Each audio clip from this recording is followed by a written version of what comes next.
Hey there, pirates! Welcome aboard the Anime No Mi channel. The long-awaited meeting between Luffy and Dragon will be tragic and decisive, and the manga strongly suggests that it will happen in Mary Geoise. Today, I will reveal how Dragon is going to sacrifice himself for Luffy. I hope for your support to help our crew win, and to do so, you just need to click the thumbs up button, leave a like, and subscribe to the channel. By doing this, you will win an incredible devil fruit, so just comment which fruit you want. Guys, first, we need to pave the road with the reality Oda has shown us so far. Mary Geoise, the Holy Land and the pinnacle of the world government's power and oppression, is the place where the celestial dragons reside, where the reins of power are held by shadowy figures, and where the truth of the Void Century is kept under lock and key. Ever since the Reverie arc, we have seen Mary Geoise become a cauldron of imminent conflict. The Revolutionary Army under Dragon's leadership is not a force that hides in the shadows. They act. And they act with purpose. Sabo and the other commanders boldly infiltrating Mary Geoise to rescue Kuman x Shichibukai, and a fundamental member of the Revolutionary Army demonstrated the audacity and seriousness of their goals. They do not fear direct confrontation with the elite of the world government. They embrace it, seeing every action as a step toward liberation. The Reverie showed us that Mary Geoise is vulnerable, and that the Revolutionary Army possesses both the capability and the will to pierce its inner defenses. Every year, the Reverie solidifies the structure of power, but also exposes its cracks. The existence of Imusama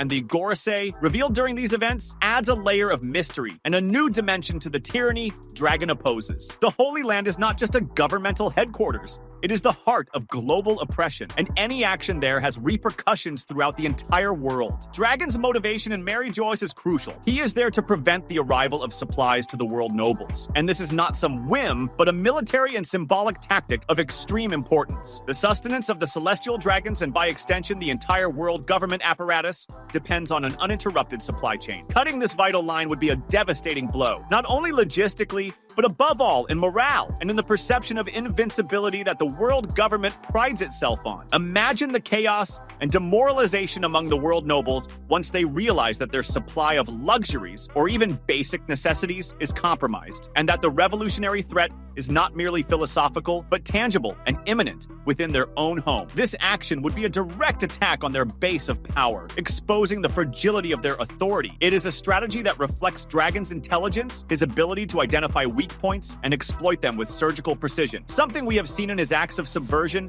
across several oppressed nations around the world. Dragon is not a man of impulsive actions. Every move he makes is calculated to maximize impact and undermine the world government's credibility and power. The cutting of supplies in Mary Geoise would not only be about food or goods, but about interrupting the flow of resources extracted from all nations, symbolizing the global exploitation that the revolutionaries aim to abolish. It would be a declaration that not even the heavens of the celestial dragons are safe from the tide of revolution. Now let us get to Luffy's arrival in this already explosive setting. Luffy, in his relentless pursuit of adventure and his destiny as Pirate King, often finds himself in the eye of the storm without any prior planning. After the epic events of Wano, where he cemented his position as one of the Yonko and awakened the power of Gear 5th, Luffy's trajectory is inevitably heading toward the final great confrontations. Laugh Tale, the final destination, and the ultimate clash with the world government are the next logical steps. However, the road toward these events is rarely straightforward. We can imagine that Luffy and his crew, perhaps while pursuing a road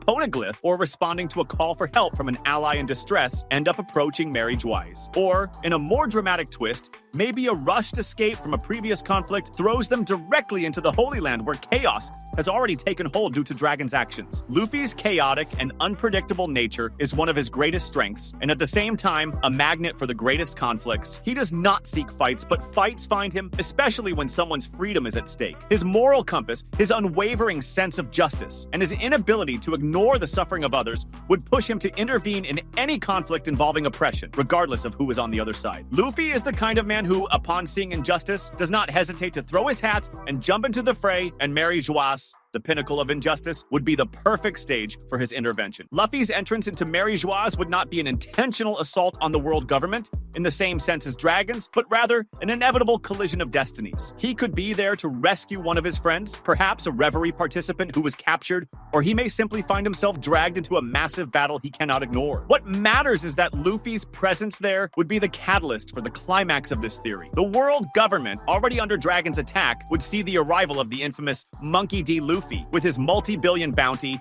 and his history of toppling corrupt regimes as a personal insult and a threat that must be eradicated with maximum urgency. And who better to lead that eradication than the embodiment of absolute justice, Fleet Admiral Akainu. The Marines, in their hierarchical structure, always place their strongest forces in the most strategically important locations, and Mary Geoise, being the capital of the world, would be defended with the utmost ferocity, with Akainu at the helm. The mere presence of Luffy, the man who defied the world government in Enies Lobby, invaded Impel Down and Marineford, and who now bears the title of Yonko, would be an unbearable provocation to the system. Akainu, the man whose scorching magma took the life of Portgas D. Ace, holds a visceral hatred for criminals and for anyone who threatens the established world order. To him, both Luffy and Dragon represent the pinnacle of criminality and subversion. Dragon is the leader of the most dangerous force, seeking to topple the world government, while Luffy is Dragon's son and a pirate who openly challenges the power of admirals and Yonkos. The presence of both in Mary Geoise would be, for Akainu,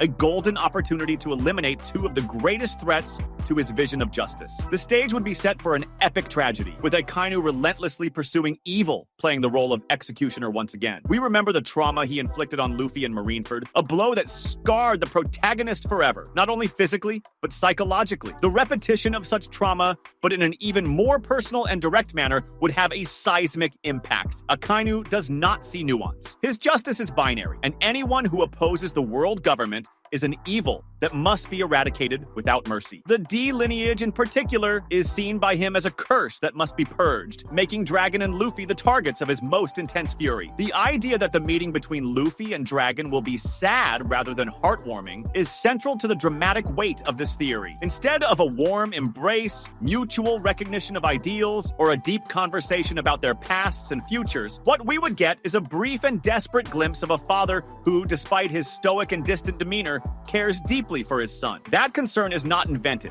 It has been subtly, yet undeniably established at key moments in the story. Let us recall Dragon's interaction with Ivankov in Kamabaka Kingdom, chapter 598, after the incident at Marineford. When Ivankov questions Dragon about his priority in saving Luffy, Dragon responds with a calmness that hides a profound truth. I am a father too. That seemingly simple line is a pillar for this theory. It reveals that behind the facade of an unshakable revolutionary, there is a man who carries the weight of his parenthood and the love for his son, even if his obligations to the world have forced him to remain at a distance. Dragon, the world's most dangerous criminal, a man whose eyes carry the seriousness of his mission, showed a spark of humanity, a vulnerability that confirms his connection to Luffy. That humanity is what would make his sacrifice even more painful and believable, not only as a strategic act, but as an act of love. Dragon's sacrifice for Luffy would echo, in a brutally poetic way, Ace's sacrifice. In Marineford, chapter 574, Ace threw himself in front of Akainu's magma fist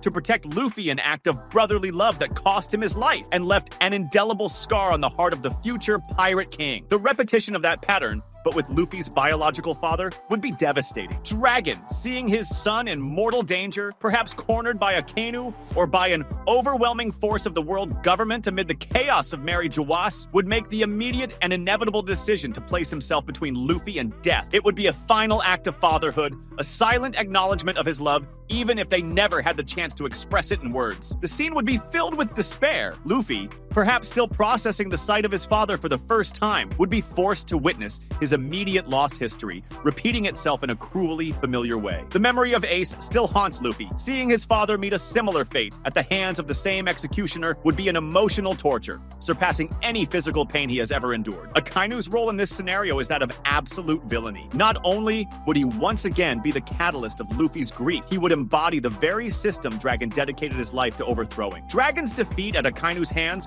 would not simply be a victory for the world government, it would be a psychological and moral blow that reinforces the brutality of Akainu's absolute justice. The phrase, "Akainu will take yet another important life from Luffy," resonates with a painful truth for fans. The Fleet Admiral already took Ace. Now he would take Dragon. This would create a narrative arc of vengeance and overcoming for Luffy on an epic scale, solidifying Akainu as one of the most personal and significant final antagonists for the protagonist. The pain of Ace's loss is what drove Luffy to train for 2 years and become stronger. The loss of Dragon, his father, by the same hands would become an inexhaustible source of fury and determination to destroy the system Akainu so fanatically defends. His ideology of absolute justice, which allows no compromise and no mercy, would make him the perfect executor for this tragedy, sealing his fate as the great enemy of Luffy and the very concept of freedom. The world's reaction to this event would be equally dramatic. The news of Dragon's death at Akainu's hands in Mary Geoise would shock the Revolutionary Army, but also serve as a war cry. It would be the catalyst for full mobilization, a total escalation of their efforts to topple the world government. Luffy, with renewed rage and determination, would be seen by many as the new symbol of resistance, the man who would carry on his father's legacy. Global public opinion, already shaken by recent events and by the truth beginning to surface about the celestial dragons in the Void Century, would become divided and turbulent. The world government could attempt to cover up the details, but the truth always finds a way in one piece. Morgans, the king of news, would certainly play a crucial role in spreading the tragedy, turning it into the spark of global revolution. That was today's content. We hope you liked it and want to share your opinion on the subject. Don't forget to share the video, give it a thumbs up, and I'll see you in the next video. Take care and stay amazing.